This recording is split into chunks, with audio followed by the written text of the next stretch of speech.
美国大使馆的官方网页显示，为什么天津这次会谈火药味十足啊？因为在惹恼中国这方面，没有人能比美国更有效率。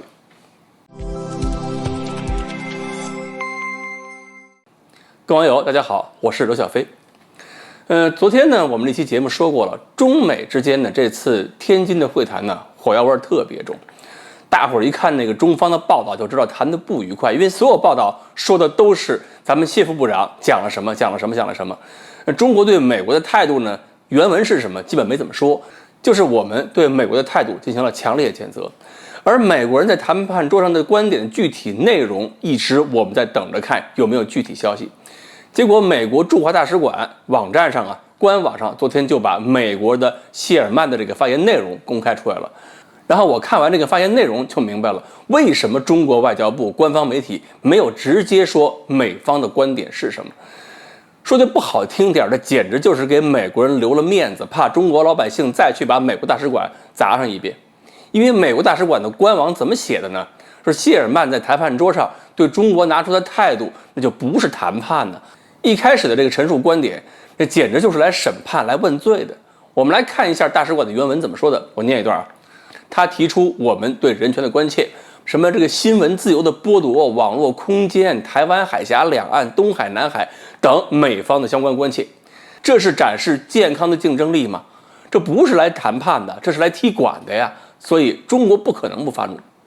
而与此相对应呢，中国没有直接公布美国这些言论，也确实是从中美之间大局出发，尽可能让后续谈判有一定的意义，至少能谈下去。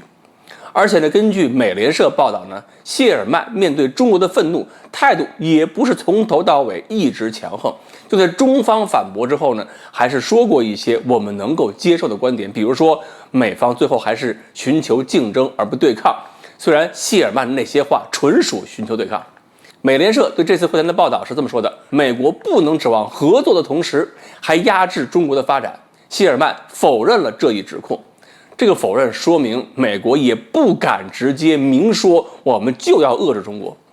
还说了，美国欢迎激烈竞争，认为中国发展和改善人民生活很重要，但要符合国际规则，不削弱任何其他国家。发展自己人民生活还要削弱其他国家，我们看看美元是发挥什么作用的。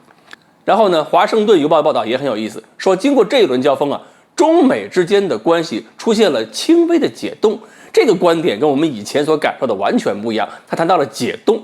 而中国外交部随后发布的新闻是，双方谈得很深很透，增进了相互了解，是坦率、深入、建设性的。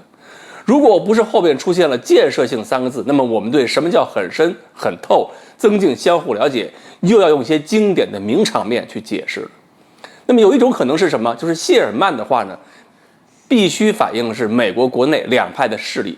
各种观点他在这个会谈中都要陈述一遍，完成任务嘛。所以中方的这个强烈反应是打击了其中一派的观点，这恐怕也是谈判需要的。而美国人拿着中方的观点呢，也可以回到国内做出个回应，去平衡一下美国国内从国会到商业界各个相关利益方面的立场，可以让某些人琢磨琢磨未来中美关系是走向冲突对抗，还是得到改善发展。如此说来这次谈判还并非什么成果都没有，除了前面那段争吵之外，后边的谈判中可能会有一些实质的内容等待我们慢慢的披露。